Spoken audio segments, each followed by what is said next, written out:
Story 16. I was born in Toronto in 1972. My father is a professor of political science. My mother currently works as a vice president at a chemical corporation. Ethnically, my father is Hungarian, my mother is Czechoslovakian. They both emigrated to Canada in the late 1940s with their parents. They were both children at the time, escaping from the communist regimes.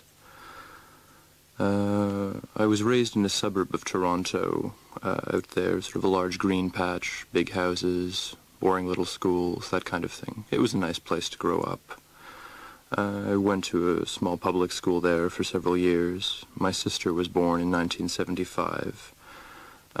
We lived like that for a while. Then eventually my parents sent me to a boys' private school in the downtown of the city, which I have to admit I didn't like very much. It gave me a good academic education, but it was a bit restricting in terms of other things.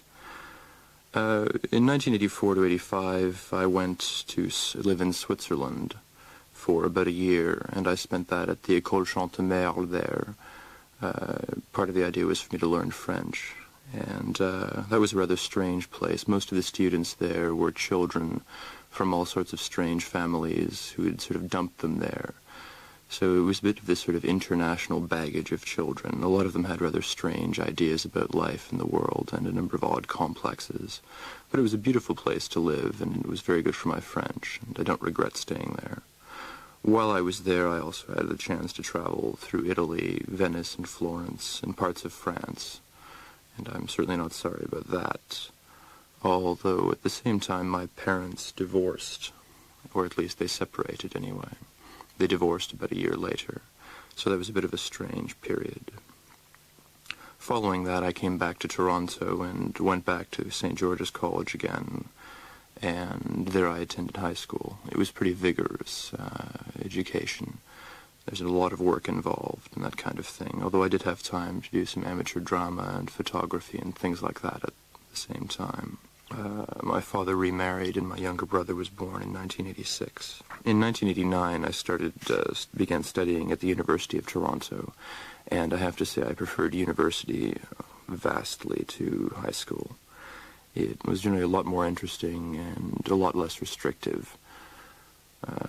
We were free to more or less study whatever we wanted, and in the first year that I was there, actually, I was able to stay in an apartment of my own for about 9 months. At the age of 17, it was probably a bit too much freedom, but I quite enjoyed it.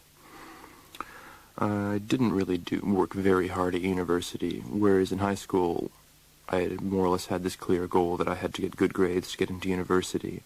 I didn't have, by any means, a clear idea of what I wanted to do when I left university. So I just sort of mucked around, and I took a variety of courses in English and history and things like that. I also worked part-time during that period. I think the courses that I enjoyed most in the end were the English literature ones, though, so I started to guide my studies more that way. And in the end, I managed to finish up with a degree in English Lit. At the same time, I was also working a variety of part-time jobs, including office help.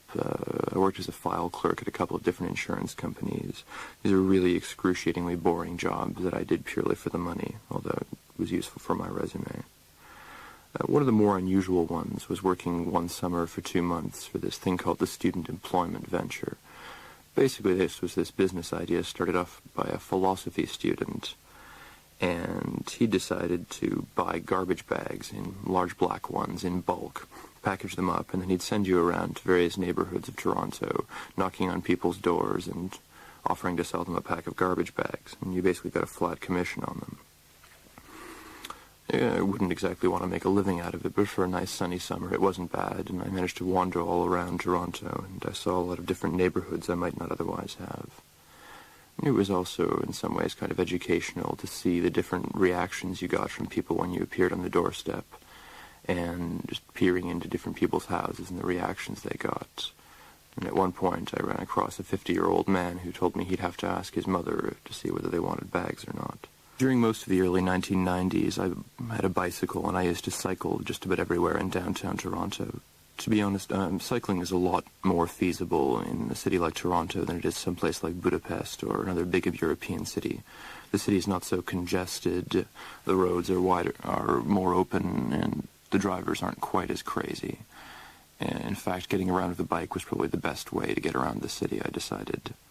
And furthermore, I mean, you didn't have to worry so much about being assaulted or robbed if you were on a bicycle, since you could always cycle away a lot faster than anyone could chase you.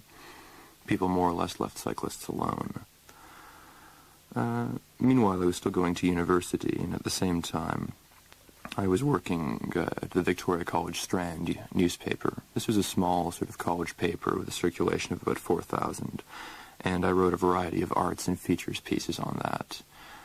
It was around that time that I started getting a bit frustrated with this rather sort of middle-of-the-road attitude of a lot of people at the college, and I started reviewing more obscure and unusual music, recordings and movies and things like that.